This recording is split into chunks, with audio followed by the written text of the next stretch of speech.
नमस्कार दोस्तों, स्वागत है आपका केटी वॉइस स्टोरीज चैनल में। हमारी आज की कहानी है माँ बाप से बदला। विदेश से खूब सारा पैसा कमाकर लौटे पोते ने जब पागल खाने में अपनी दादी को भर्ती पाया तो अपनी जालिम माँ बाप के लिए बिछाया ऐसा जाल कि दोनों की रूह कांप गई। आखिर एक पोते ने अपनी दादी को अपने जन्मदिन पर अपने जालिम माँ बाप से कैसे बदला लिया। हमेशा अपनी माँ पर जान छिड़कने वाला इकलौता बेटा चिराग शादी के बाद इतना बदल जाएगा, उसकी माँ कुसुम जी ने कभी सपने में भी नहीं सोचा था कि वह इस तरह बदल जाएगा, कि उसे अब अपनी माँ के सुख दुख से कोई लेना देना ही नहीं रह जाएगा। रोज की तरह कुसुम जी ने चिराग की शादी के दूसरे दिन भी आवाज लगाई तो उसने कोई जवाब नहीं दिया। फिर कुसुम जी को लगा, हो सकता है बेटा बहुत देर रात सोए हो, इसलिए सुबह जल्दी नींद नहीं खुली होगी। ऐसा सोचकर वह खुद ही शर्म से झेप गई, क्योंकि उन्हें अपनी शादी की पहली सुबह याद आ गई। लेकिन वह उन दिनों सुबह होने से पहले ही उठकर सबसे पहले नहा धोकर रसोई में पहुंच गई थी।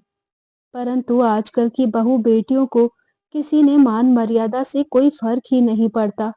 ऐसा सोचकर उन्होंने दोबारा आवाज नहीं लगाई और अपने घर आए उसके एक क्लाइंट को यह कहकर जाने के लिए कह दिया कि उसके जागते ही मैं सबसे पहले तुम्हारी फाइल उसे दिखा दूंगी।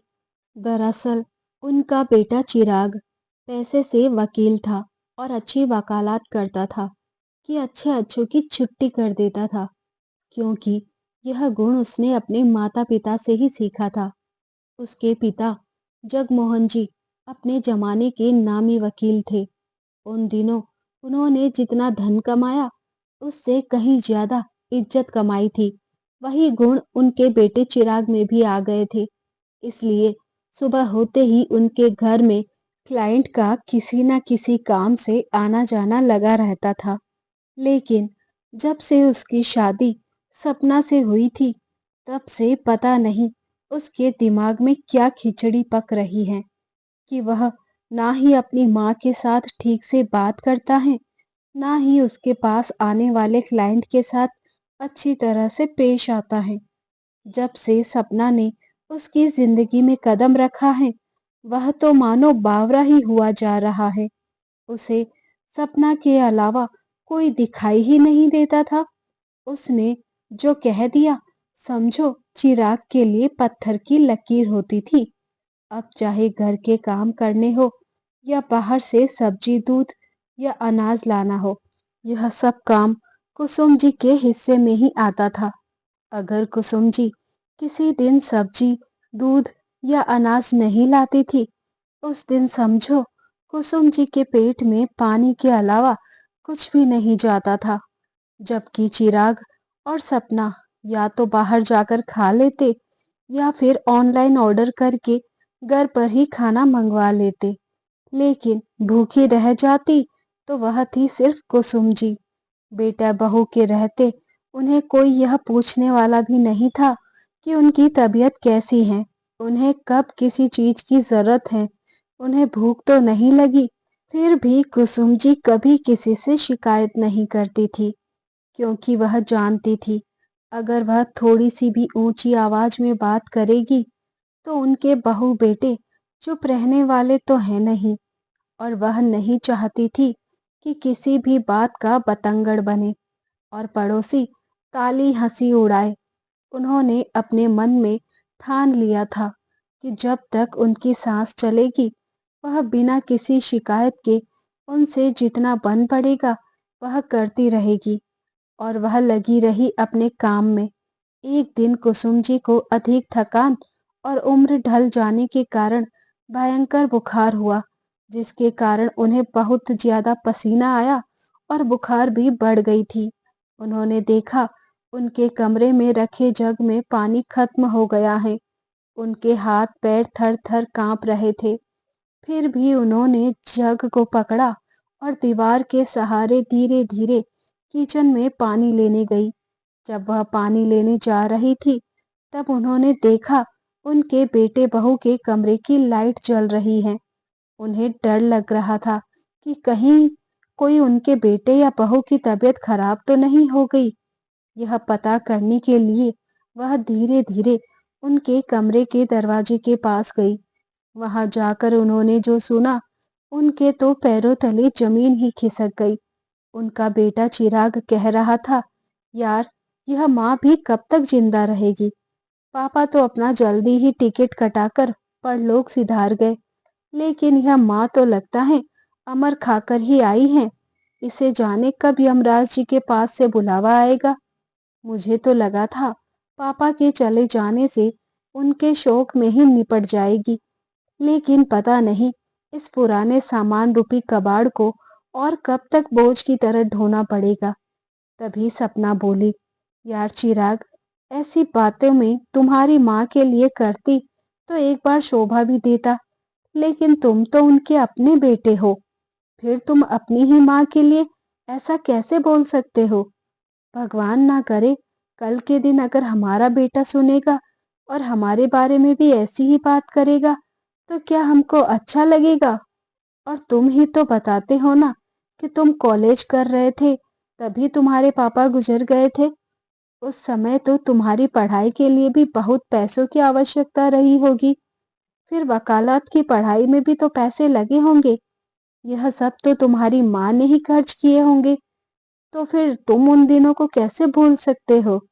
तभी चिराग बोला, हाँ यार, तुम्हारा कहना ठीक ही है, लेकिन इतना तो हर माँ बाप करते हैं।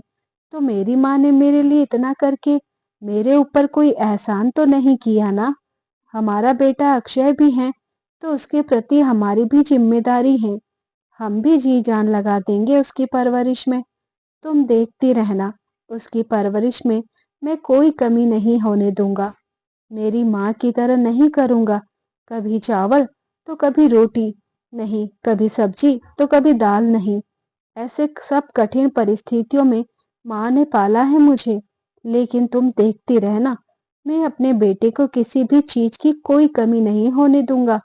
कुसुम जी अपने बेटे की ऐसी बातें सुनी तो उनकी आंखों से आंसुओं की धारा झरझर बहने लगी। हाथ पैर और भी अधिक कांपने लगे और उनके हाथ में रखा स्टील का जग धड़ाम से वहीं गिर पड़ा। रात के सन्नाटे में थोड़ी सी आवाज भी बहुत ज्यादा सुनाई पड़ती है, इसलिए उस जग के गिरने की भी जोरदार आवाज सुनाई पड़ी। चिराग और सपना दोनों को लगा शायद उनके घर में चोर घुस गया है। वे दोनों चोर चोर कहकर आवाज लगाते हुए अपने कमरे का दरवाजा खोलते हैं।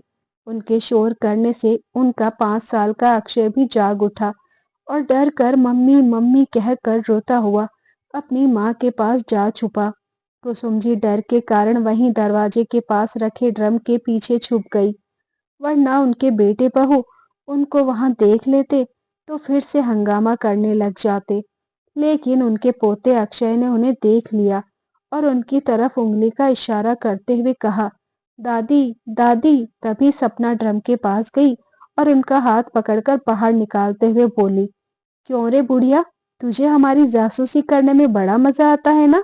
आज तक मैं तेरी बहुत इज्जत करती आई हूँ, लेकिन तू सच में लातों की देवी है, बातों से कभी नहीं मानती है। मुझे तेरी लाचारी पर थोड़ा अफसोस होता था, लेकिन आज के बाद तू अपने लिए नफरत ही पाएगी। कुसुम जी उसे समझाने की बहुत कोशिश की। वह उनकी जासूसी यह बात सुनने के लिए ही आई थी। वह तो उनके कमरे में जग में पानी नहीं था और उन्हें प्यास जोरों की लग रही थी, तो वह पानी लेने किचन में जा रही थी। लेकिन सपना को तो केवल बहाना मिलना चाहिए था अपने घर से निकालने का, और चिराग तो चाहता ही यही था। वह तो सपना के कारण ही उतने दिनों तक उनके घर में टिकी हुई थी, वरना चिराग तो बिल्कुल भी नहीं चाहता था कि उसकी माँ कुसुम जी उनके साथ रहे। रात में इस समय बहू बेटे दोनों ने कुसुम जी को खूब खरी खोटी सुनाई और उनके मुंह पर दरवाजा बंद करके अपने कमरे में सोने चले गए। बेचारी कुसुम जी प्यास के कारण उनका गला वैसे भी सूखा जा रहा था, ऊपर से बेटे बहू ने उन्हें शब्द भेदी वर्ड से बोल बोल कर यूं ही घायल कर दिया था।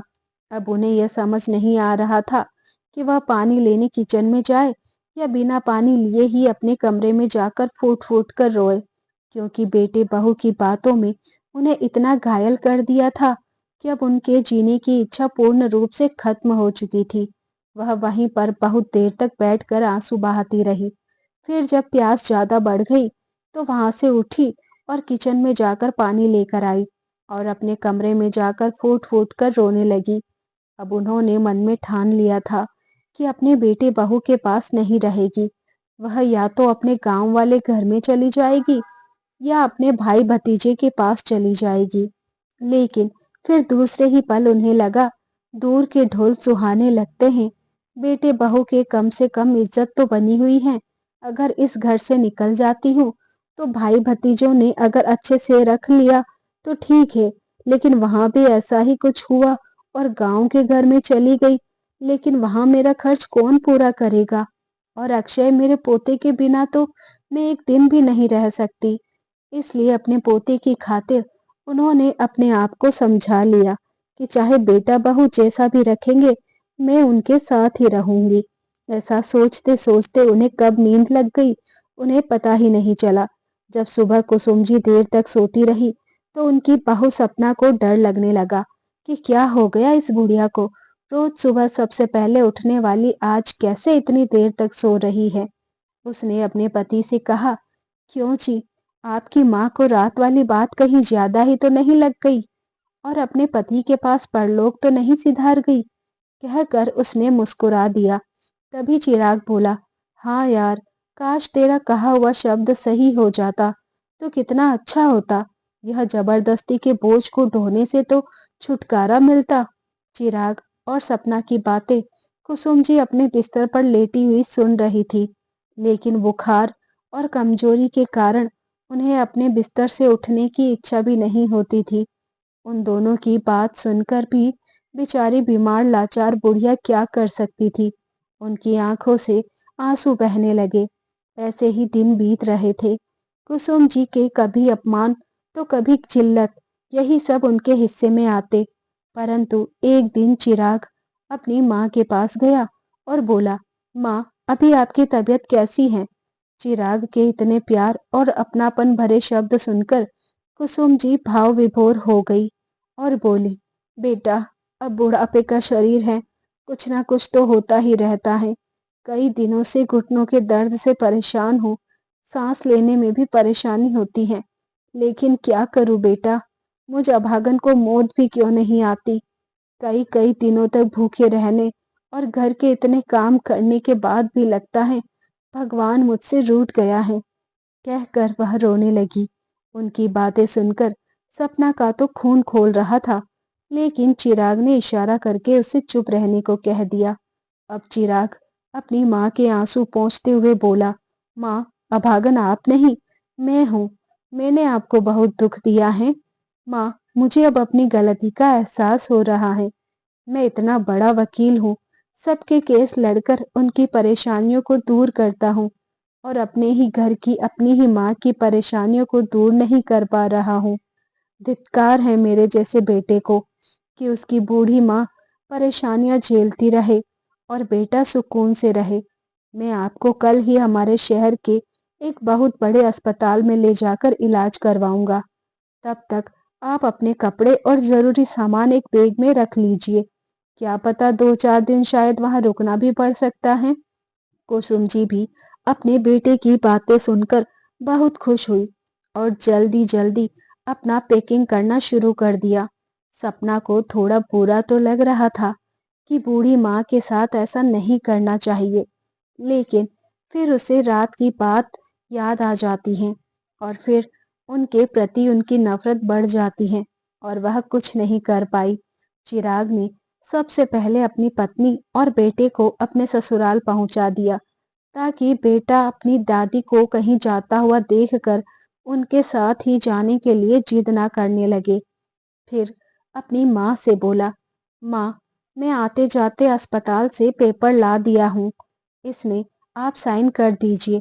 फिर कल जाते ही आपको डॉक्टर जल्दी से अस्पताल में भर्ती कर लेंगे ताकि बाहर आपको ज्यादा देर तक नंबर लगाकर बैठना नहीं पड़े। कुसुम जी ने अपने बेटे पर विश्वास करते हुए उसने जहां जहां साइन करने के लिए कहा वहां साइन कर दिया।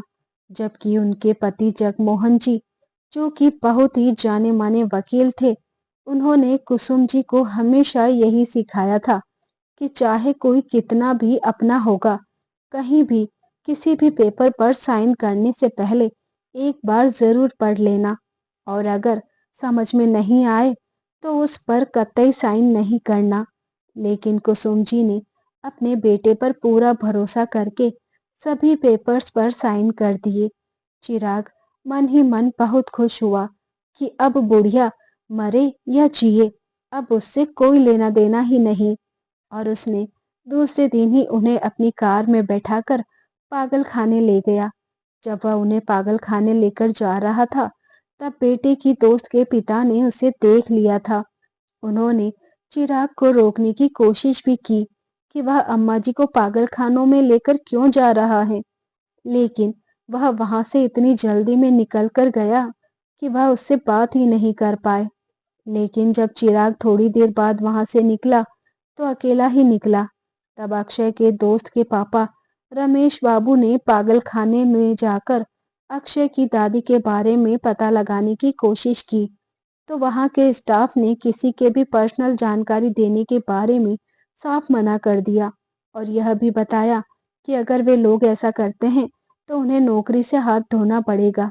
वह तो अलग है, लेकिन उसके बाद उन्हें जेल की सजा भी हो सकती है, इसलिए वे लोग ऐसे किसी के भी बारे में जानकारी नहीं दे सकते।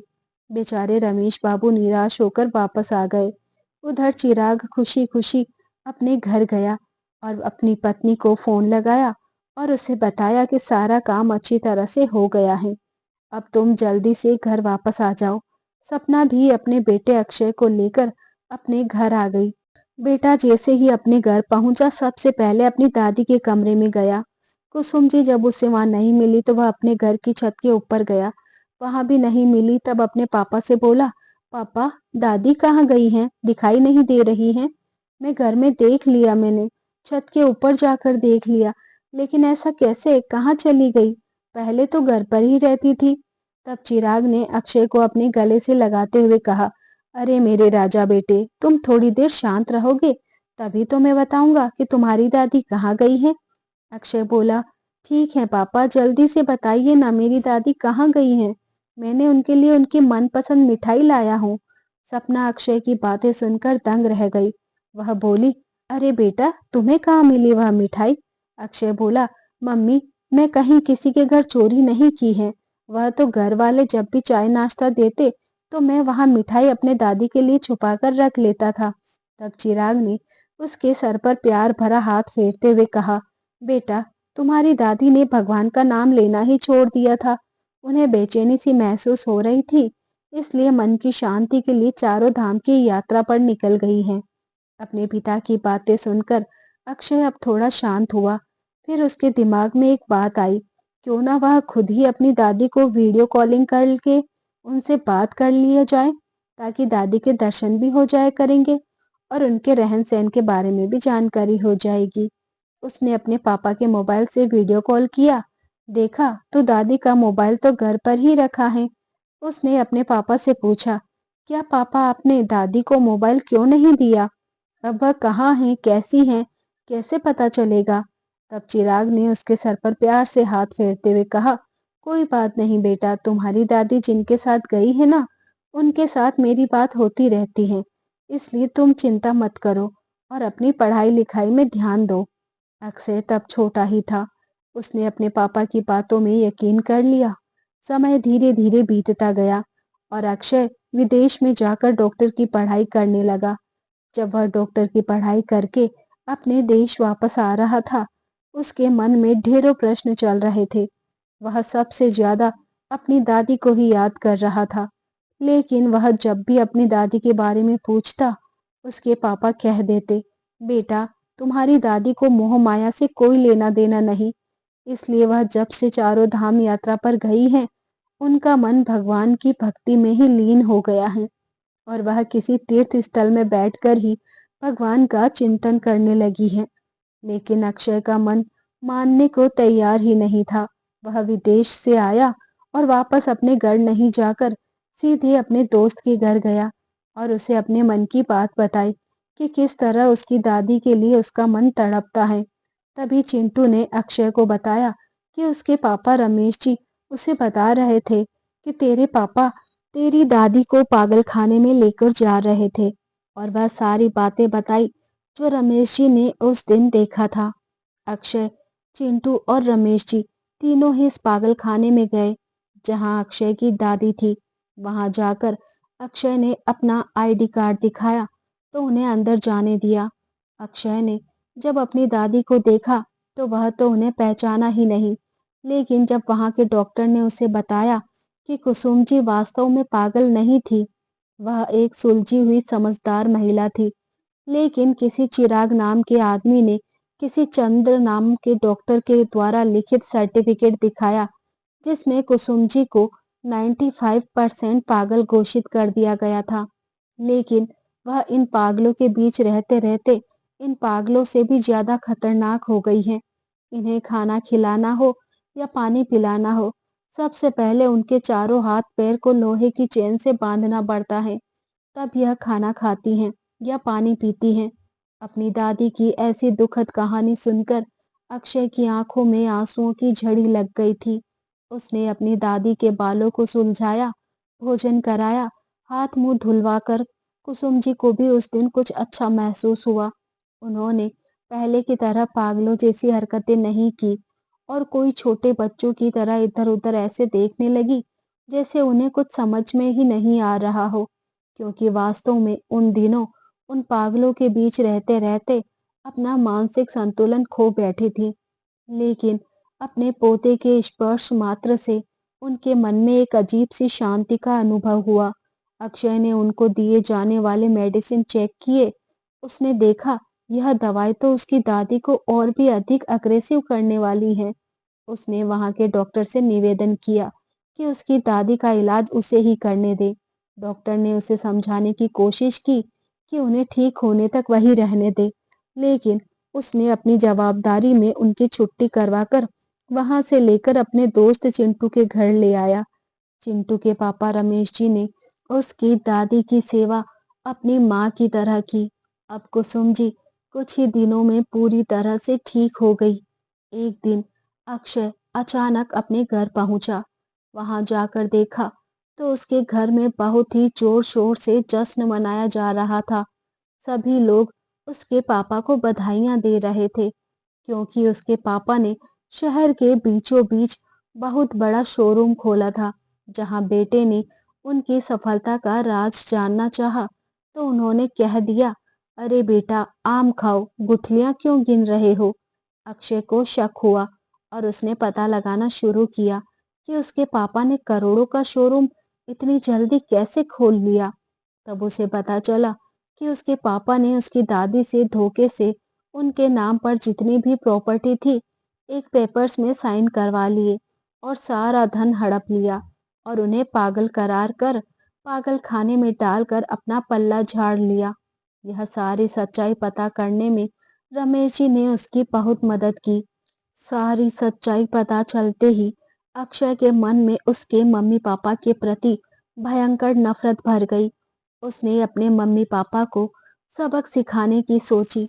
कुछ दिनों बाद उसका जन्मदिन था।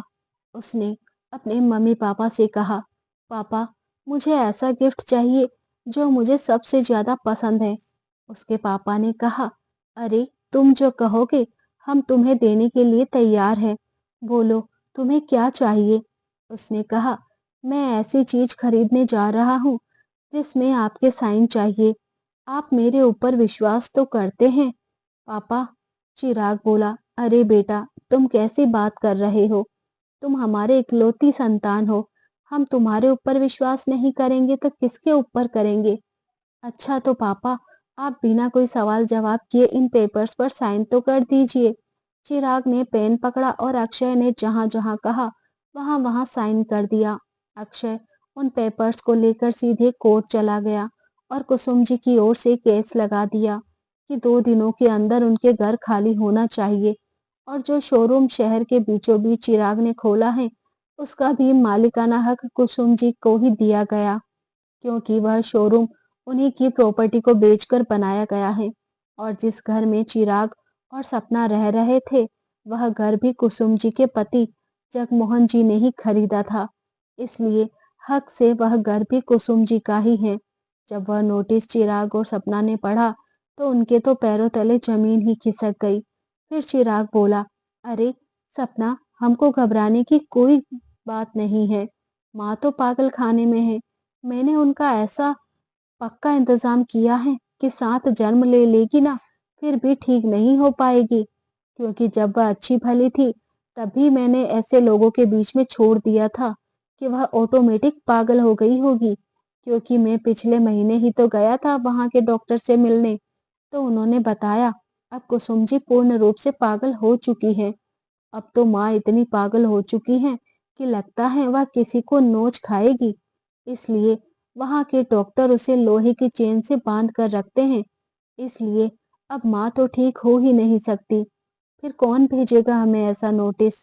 शायद किसी ने या तो हमारे साथ मजाक किया होगा या फिर गलत एड्रेस डाल दिया होगा। और दोनों खिलखिलाकर हंस पड़े।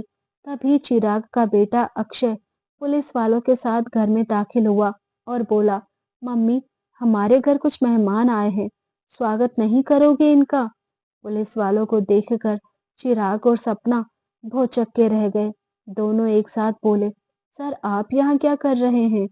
और अक्षय थानेदार साहब को लेकर क्यों आया है? तभी अक्षय ने सीटी बजाई। उसका दोस्त चिंटू और उसके पापा रमेश जी ने कुसुम जी को अपने कंधों का सहारा देकर उनके घर तक लाए। चिराग अपनी माँ को देखकर हक्का बक्का सा रह गया। उसकी आंखें और मुंह खुला का खुला रह गया। वही हाल सपना का भी था। उन दोनों की हालत ऐसी हो गई थी मानो काटो तो खून ही नहीं। फिर चिराग घड़ियाली आंसू बहाते हुए अपनी माँ के पास गया और उसके हाथों को छूते हुए कहा, माँ तुम कहाँ रह गई थी? मैंने तुम्हें कहाँ कहाँ नहीं ढूंढा। तुम तो तीर्थ यात्रा में गई थी ना? सपना ने तो मुझे यही बताया था, है ना सपना? माँ जी, आप तो तीर्थ यात्रा पर गई थी ना? पर सभी लोग तो आ गए, लेकिन आप ही उनके साथ क्यों नहीं आई थी? हमें आपकी बहुत याद आ रही थी। अक्षय भी जब से विदेश से आया है, बस दादी दादी ही करता रहता है। हमें आपकी बहुत याद आती थी माँ जी। कहकर वह जैसे ही कुसुम जी के पास गई, कुसुम जी ने सबसे पहले अपने बेटे के गाल पे 2 थप्पड़ जड़ दिए और 2 थप्पड़ अपनी बहू के गाल पे जड़ दिए और कहा, अगर यह थप्पड़ मैं तुम्हें पहले ही जड़ दिया होता, तो मुझे यह दिन नहीं देखना पड़ता। ये कहकर वे अपने घर के अंदर गई और सोफे के ऊपर बैठते हुए बोली, इंस्पेक्टर साहब, गिरफ्तार कर लीजिए इन दोनों नालायक को। आज से मैं समझूंगी कि मेरी कोई औलाद ही नहीं है। तभी अक्षय दादी की गोदी में अपना सिर रखता हुआ बोला, दादी, फिर मैं कौन हूँ और कहाँ जाऊं? तब कुसुम जी बोली, अरे मेरे लाल, तू तो मेरे खानदान का चिराग है। तू ही तो है जिसके सहारे मेरी लालसा और जाग रही है कि कुछ दिन और जी लूं, ताकि तेरी शादी होती हुई देख लूं। फिर उसके बाद मर भी जाऊं तो कोई बात नहीं। अक्षय बोला, नहीं दादी, मरे आपके दुश्मन, मुझे तो अपनी दादी के अलावा कोई नहीं चाहिए। तभी इंस्पेक्टर साहब ने चिराग और सपना को जेल में डाल दिया और अक्षय और उसकी दादी खुशी खुशी अपने घर में रहने लगे। वहीं उधर चिंटू और उसके पापा भी दोनों बाप बेटे ही रहते थे, क्योंकि उसकी माँ भी किसी महामारी में चल बसी थी। अब कुसुम जी और रमेश जी माँ बेटे की तरह बैठकर इधर उधर की बातें करते और चिंटू और अक्षय दोनों मिलकर शोरूम के साथ साथ अपना अपना बिजनेस भी करते। उधर जेल में रहते हुए चिराग और सपना को यह आशा थी कि उनका बेटा अक्षय उनसे मिलने आएगा, उन्हें जेल से छुड़ाकर ले जाएगा। लेकिन अक्षय को छल कपट से बहुत ही नफरत थी और वह इस दुनिया में सबसे ज्यादा प्यार करता था तो वह थी उसकी दादी और उसके माता पिता। लेकिन उसके माता पिता ने छल किया था अपने स्वयं की माँ से। इस बात की चीज उसे अपने माँ बाप से मिलने नहीं देती थी। उसने मन में ठान लिया था कि जिस तरह उसके माता पिता ने अपने बूढ़ी लाचार और बीमार विधवा माँ के खाने के लिए भोजन पानी और दवाई गोली के लिए तरसाया है, उन सभी चीजों को गिन गिन कर बदला लेगा। उसने अपना केस वापस नहीं लिया तो चिराग और सपना जेल में बैठे खून के आंसू बहाते रहते हैं और अपने द्वारा किए गए गलत कामों को याद करके पछताते रहते हैं। लेकिन कहते हैं ना, गया हुआ समय वापस नहीं आता। बस यही हुआ। चिराग और सपना के साथ भी उन दोनों ने दृढ़ संकल्प किया कि आज से वे दोनों ऐसी गलती कभी नहीं करेंगे।